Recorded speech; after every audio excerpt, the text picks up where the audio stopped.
So next up, our final talk of the day, Andrea is going to talk about configuration management at CERN, going agile with style. I know that every time us folks at Puppet Labs think about the fact that CERN uses Puppet, we get really excited. It's, yeah, no, that excited. Every time. We talk about it a lot. So I know I'm thrilled to hear this, and I hope you folks are too. Okay. Hi, everyone. I hope you're still awake after a full day of conferences, but this will be the last one. I hope I will make it less boring as possible, I promise. My name is Andrea Giardini. I'm a technical student at CERN, working in the configuration management team. And today I'm going to give you an overview about how do we use Puppet at CERN and which challenges we are facing with Puppet. So basically, this is the outline of my presentation. I will give you a brief introduction about what CERN is, what do we do at CERN, which challenges we are facing, and an overview of our data center status. After that, of course, I will talk about Puppet at CERN, so how we started using Puppet, how did we build our infrastructure with Puppet, and how we are managing it. In the latest part of the presentation, there is also a small part about tools that we are using.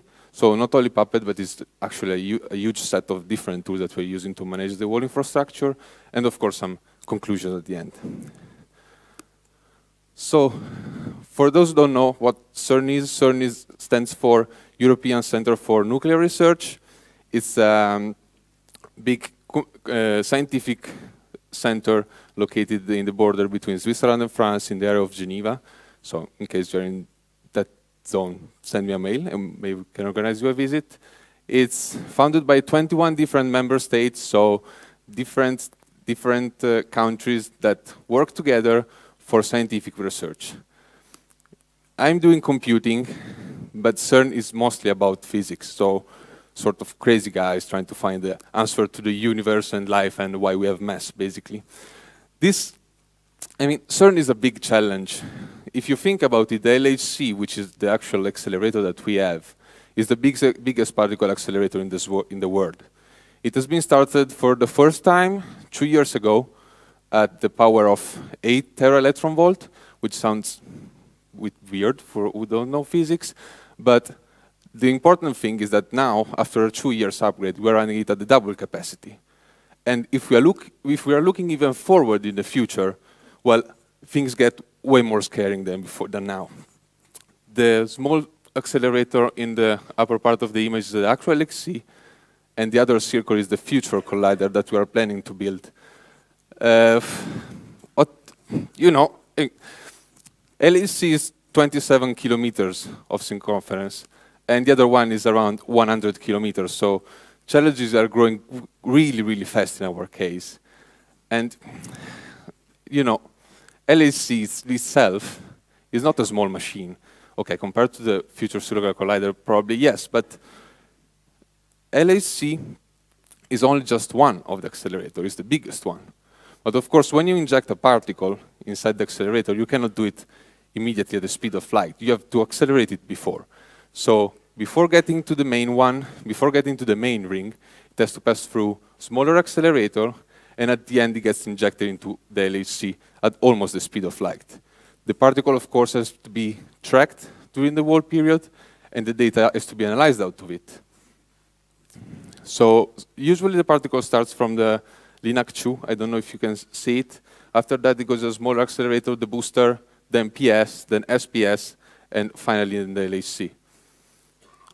As you can see, in the LHC, there are 4 yellow dots. Those are the detectors, which basically tell us what's happening during a collision. Detectors are Atlas, ILIS, CMS, and LHCb. What happens is basically that we inject a bunch of particles in one direction and in the opposite one, and those bunch of particles collide exactly in the detectors, which is more or less something like this. You may have seen this picture before, but if you notice, there is also one guy at the bottom of the picture, just to give you an idea of how big that machine is. And before you are doing this question, no, we are not creating a black hole that will destroy the Earth. No, we are not opening a gate to hell. And no, there won't be any zombie invasion in the last years. So you can put your shotgun back in the basement.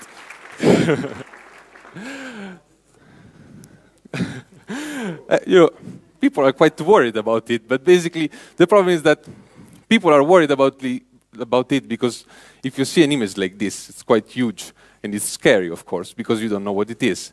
But let's say that you can imagine detectors as huge cameras, let's say. So think about it. It's basically when the two bunch of particles collide in opposite direction in the middle of the detector takes picture of what's inside, of what's happening, and tries to reconstruct all the collisions that are made inside the detector. So just to give you an idea of the data that we have to process, the detectors is like a huge camera, 100 megapixel camera, let's say, but it takes 14 million pictures every second. So the data flow out of the detectors is 1 petabyte a second, approximately. And as you can imagine, it's impossible to handle. It's really difficult to handle. Fortunately, we are not interested in all the collision. So bunch of particles on one side, bunch of particles in the opposite side. But actually, the collision we're interested in are just a few, because most of them are really already well known, so we're not really interested in storing their data. So if the collision is about 600 million every second, the collision we're interested in is 1 out of 1 million. So the data that comes out of here is 1 petabyte a second. It gets processed through FPGAs in the beginning, and also every detector has a small data center in its location. So data is filtered out before sending it to the computer center. The result is that the data flow that actually comes to the data center is way less. It's around 6 gigabytes a second with peaks of 25, let's say. But this flow lasts for a long time, of course. And recent statistics show that we have to store approximately 25 petabytes of data every year. And, I mean, we have to deal with physicists, you know. So 25 petabytes a year, and they want to store all this data for 20 years. Make the math, and you will realize that it's not an easy task to do, of course. Also because with the round 2 that is running right now, the data flow is around 30. The data flow that we are going to is around 35 petabytes every year.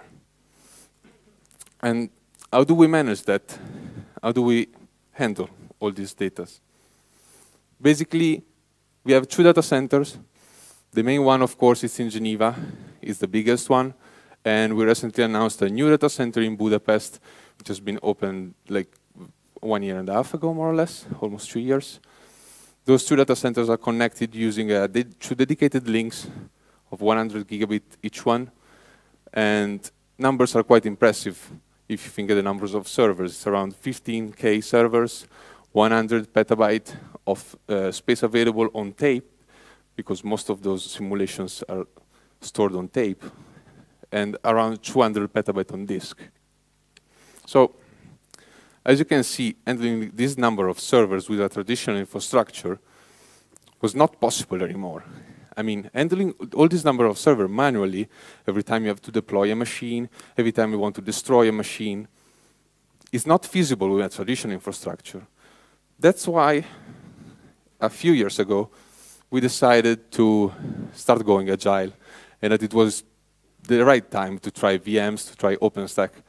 And I have to say that right now that the pilot service finished and the service is running in production, basically, we are quite pleased with it, and we are quite happy that we did this move.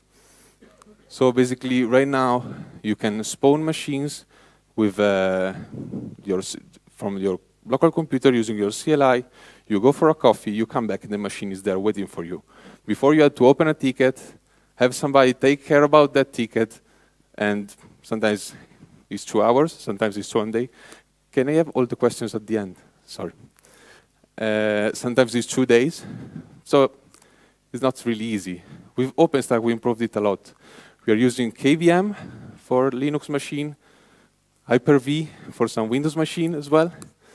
And As you can see, especially from the last graph on the right, we have around 150, 200 machines, VMs created every half an hour. So the numbers are quite impressive, let's say. But once you get this amount of machines, of course, same thing again. You don't want to configure them manually. You don't even think about that. That's why we started using Puppet. Before, as a pilot service, we started with a few numbers of masters, and after that, we started scaling up, basically, adding more masters, adding more machines. And right now, let's say that we found the optimal infrastructure that fits our needs. We have a non-traditional Puppet setup. Let's say that all the Puppet master share the code, the Puppet manifest, inside in an NFS share. So while we were adding Puppet masters to the same cluster, we figured out that the NFS filler that was underneath was not really handling really well the load. And so it was struggling a bit keeping up with all the requests. What we did is that we started re-engineering the whole infrastructure, and we got to this. I will explain it in a second. Basically, we decided to split our masters in two main pools, Pool A and Pool B. Those pools are exactly the same configuration, same code. They are just on two different NFS filler. So we're able in this way to spread the load on a filler way better than before. What happens is that when a machine is spawned using Openstack, basically it's assigned or to Pool A or to Pool B. And we'll continue to query that Puppet master for its whole life cycle. It's assigned randomly, basically. But as you can see, inside each pool, there are two different graphs. That's because we distinguish background runs, so all the runs that are triggered from the Puppet daemon in the background, from the interactive one, which are the runs that the users triggers. So basically, when you have a background run, the batch cluster of your pool takes care about it. When you're triggering the Puppet run using Puppet agent from the CLI, the interactive cluster takes care about it instead. Numbers of core is about 300 cores for the batch cluster, each one, so 300 plus 300, and the interactive one is way smaller. We use the interactive basically for testing, because every time you write a module, every time you want to test a module on a machine inside the data center, you want to do it fast. And so just typing Puppet agent, the compilation goes in the interactive cluster, which is way less loaded. And so your development cycle speeds up quite a lot.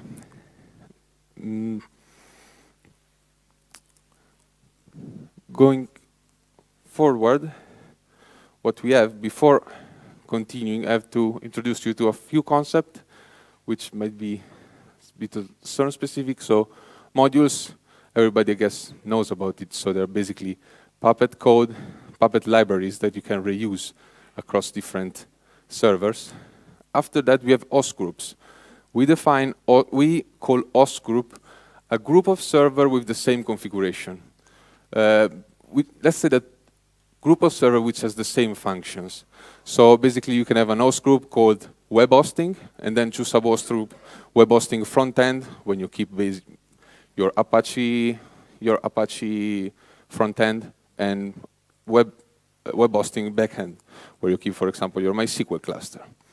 So host group and sub-host group define group of server with the same configuration. Keep in mind that every module and every host group stays inside a Git repository. So as you know, Git has a history, Git has branches, and it allows us to make changes in a way faster than before and announce changes in a faster way than before. That's how I will introduce environment. We are not using R10K for environments. I will explain after why. Basically, an environment takes host groups and module from different passages, from different points of their history. So we have two golden environments. The first one, it's of course production, which basically when a machine is assigned to an host group, like web hosting front end, it has Apache on it, let's say, and if it's on production environment, all the module and the host group that Puppet takes are taken from the master branch of the Git repository. If you select environment QA, all the host group and master will be taken from the QA branch of the Git repository. And this is really important because apart from the production and the QA nodes, you are also allowed to create custom environments. Why they are useful? They are useful because let's say that I want to upgrade a module. Remember that all these modules are shared in all the CERN infrastructure, so there are literally hundreds of service managers relying on them. Every time you do a change, you have to announce it. You have to ping all the people, hey, I want to change that module. Please make sure that it's not breaking your infrastructure. So in this case, custom environments come very handy in our case, because what happens is basically that if I want to upgrade a module, I create my custom branch, I put there the new version of the module, and then I create a custom environment. As you see, there is a screenshot about environment AI321. Basically what this says is just a YAML file, so really readable. It says, take all the modules and host group from the QA branch, but the SSSD module, take it from the AI456 branch. In this way, I'm able to spawn a new machine, test if everything is working, and after I did that, I can propose my change to go to production, to go before to QA, and after that to production. Another thing that comes is also used in our infrastructure is the snapshot, possibility of creating snapshot. I'm not talking about machine image. We are not snapshotting the machine image. We are snapshotting the machine configuration. As you see there, every module, every host group is linked to a specific commit. So you can take a snapshot of a machine and basically recreate it identical all the time with the same configuration, because all your module and host group will be taken from the commit that you specified inside the environment file. And this is really handy in our case, and in some cases it's really necessary. So as I said before, we manage basically everything using Git, Git branches, Git commit, Git merge. We use them basically every day. And when we want to announce a change, when we want to make a change, we have to announce it through Jira. So if I want to modify a module, my SQL module, let's say, which is quite used inside the CERN data center, I announce my change through Jira, and all the service managers that are using that module will receive an email or a notification saying, hey, there is one guy that is trying to modify your module. Keep an eye on your servers.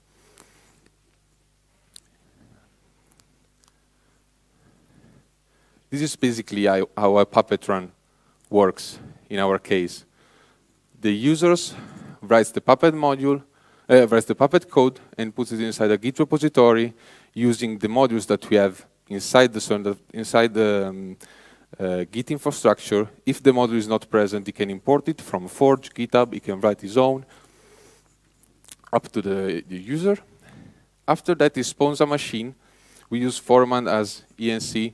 So basically, when a machine is spawned, the Puppet master asks Foreman what's the host group of the machine, what's the environment of the machine, and takes the configuration.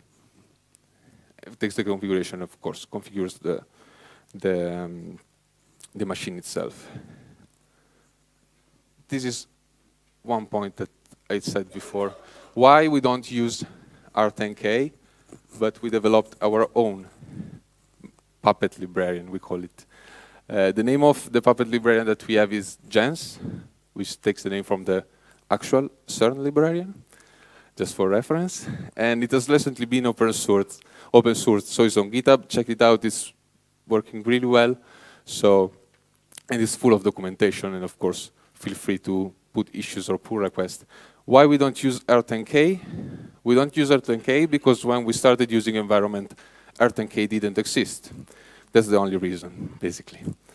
So we find this approach, right now it's working quite well for us because, of course, we built this software that meets completely and quite well our requirements. That's why we're not planning to move, actually. Basically, it takes the YAML file of the environment that I showed you before, and it builds the Puppet code out of it. And what about, as I said before, what happens when you want to make a config change? What happens when you want to fix a module, when you want to upgrade it? If there are hundreds of people using that module, they have to be aware of it. Sure.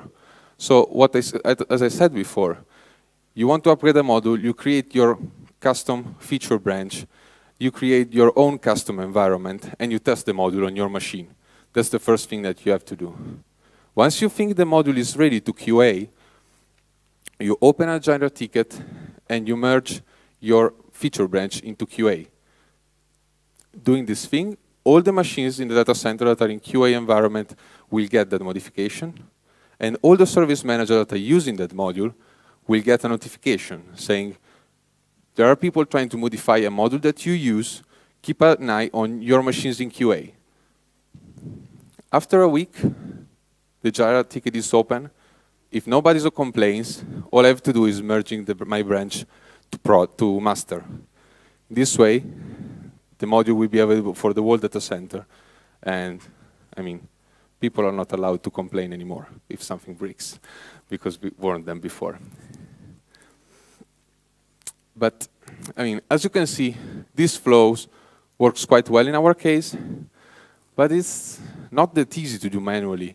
You know, Git sometimes you merge one branch into the other, you do mess, and it's not really easy to solve. So we realized that there was a better way to do things.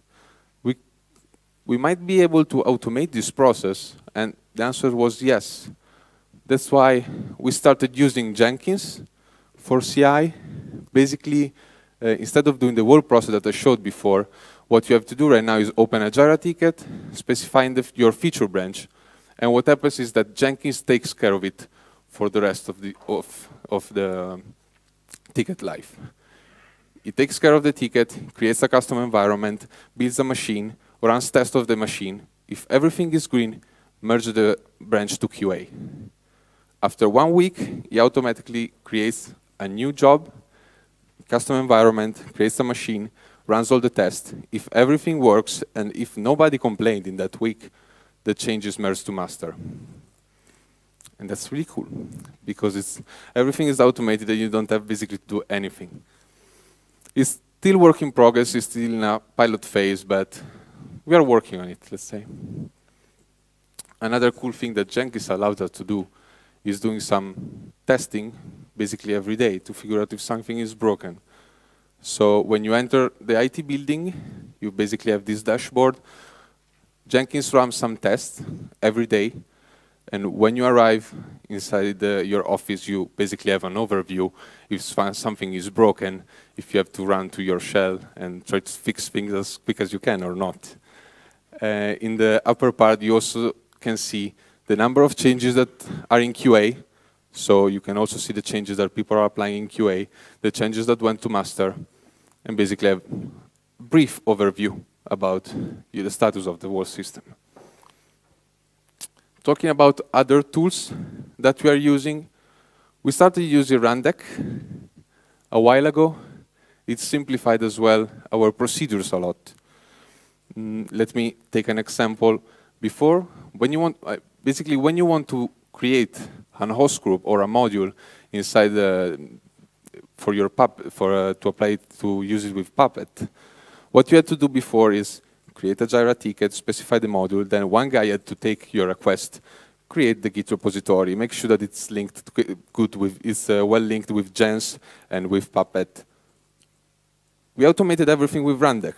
So you create a Jira ticket again, but instead of one guy taking care of it, Rundeck runs the procedure and do all these things for you automatically. When everything is done, and of course if everything is green, it goes back to the user and say, your Git repository is ready. You can upload your module or host group here. Apart from that, we use it also for other procedures, like for example, renaming host. If you want to rename a host, let's say that you have to modify quite a lot of things. I mean, it's just as the name, it's just the DNS. For example, in this example, LANDB is the database that keeps track of all the hardware inside the data center. So when you modify or rename a machine, you have to tell LANDB that the machine is not there anymore, but it changed its name. You have to tell the monitoring team that the machine didn't disappear or is not offline. It just changed its name. You have to tell Foreman that the machine changed its name. And as again, you can automate this. And it works quite well. It's, if nobody tested Rundeck before, it's really nice because you can define points. Like as you've seen here, is 9 different points. And you can specify every time if everything is OK, go on, or maybe roll back. And it gives you a nice output like this, so you can always figure out quite well where the error was. Next thing, mCollective. We started using mCollective a while ago, actually. In the beginning, we had some problems with big clusters. So clusters that are more than 3,000 nodes. Basically, the batch cluster, which cares about simulation, because sometimes, batch clusters run simulation 100% CPU all the time, constant. So sometimes you trigger MCO and you ask to query the host, and the machine just doesn't respond because it is busy, because it's doing something else, basically. But the latest improvement, with the latest improvement that MCO had, like direct addressing, PuppetDB discovery method, threaded mode, and batch request, we started enjoying using using MCO again. Everything is working way better than before, and especially the batch request is a feature that we use a lot. Basically, it allows you to trigger Puppet runs on big clusters in batches. So, for example, if you have 3,000 nodes and you want to run Puppet on 3,000 nodes, if you do it without batched request, you kill the cluster, basically, because you have 3,000 catalog compilation at the same time, which basically destroy the cluster. What you can do with batch request, you can say, I want to run 50 Puppet run. I want to run Puppet on 50 hosts, then wait 10 seconds on 50 hosts, 10 seconds on 50 hosts. In this way, of course, it takes more time, but at least you don't have to type all the time all the hosts that you want to run Puppet with, because you cannot trigger Puppet run on 3,000 hosts at the same time, let's say. And last tool, it's actually the project I'm working on as a technical student. We found out when we scaled with Puppet that there were some configuration drift in some machines. When you have big cluster, you don't really see all the errors. Sometimes Puppet, of course, should solve configuration drift, but sometimes, as I showed before, we give the possibility to the service manager to freeze their environment using snapshots. So you can imagine what happens if there is a security upgrade. If you freeze your snapshot, your package structure and your configuration is freezed, is blocked. If there is a security update, you have to check which machines are running an outdated version. And on these numbers of servers and virtual machine might be quite difficult. In other cases, we found a machine that were basically abandoned with RPMDB corruption.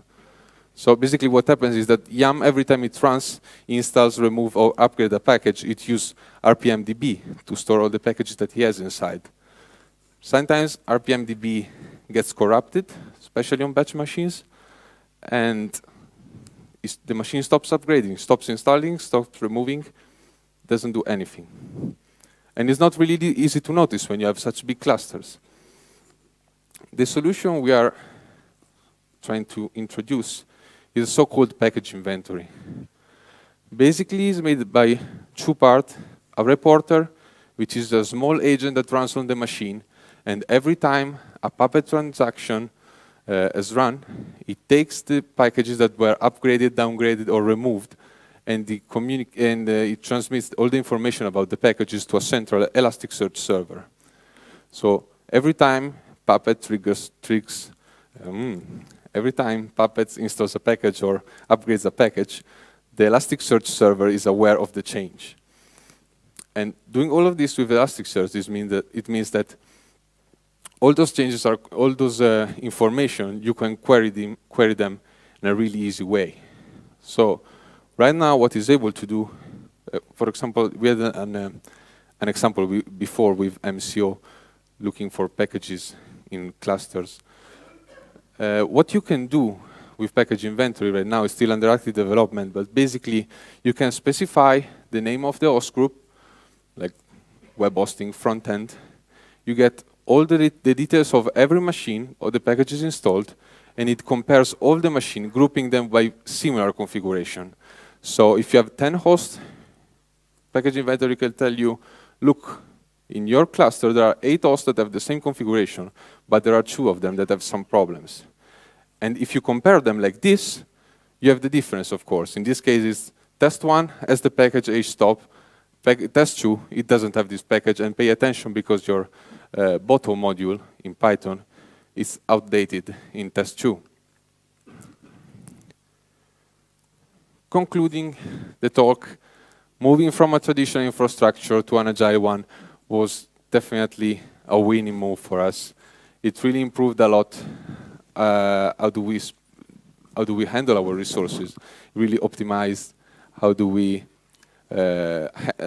use our resources. It really speeded up the development cycle. It was really nice also for the intervention times. Right now you can specify an intervention time. After that, you upgrade your Puppet module or your package. You trigger MCO run on the cluster. And at the end, all your cast is updated. And of course, also have way more free time than before.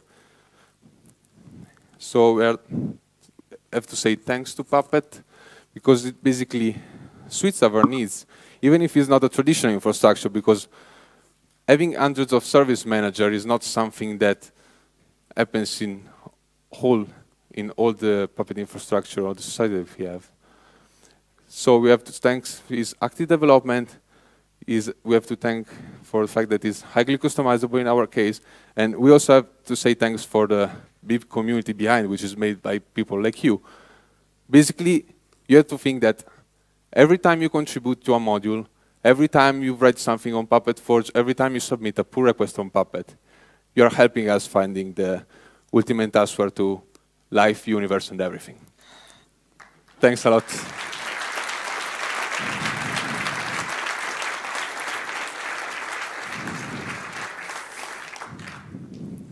Questions? Yes?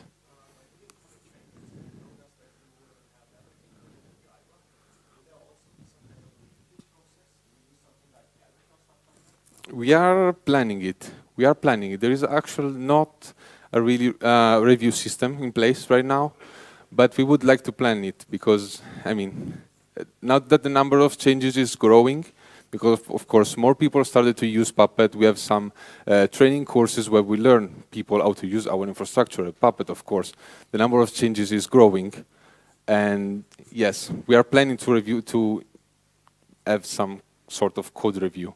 It's in the plans, let's say. Yes?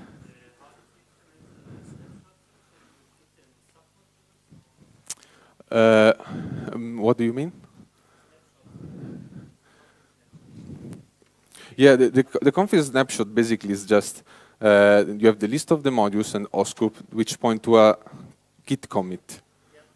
And that's all. Jens, out of it, creates the snapshot.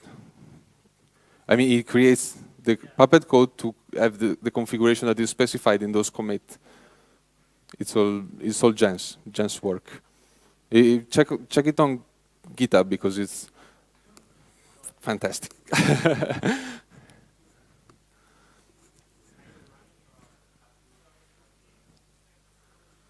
Yes. Sorry?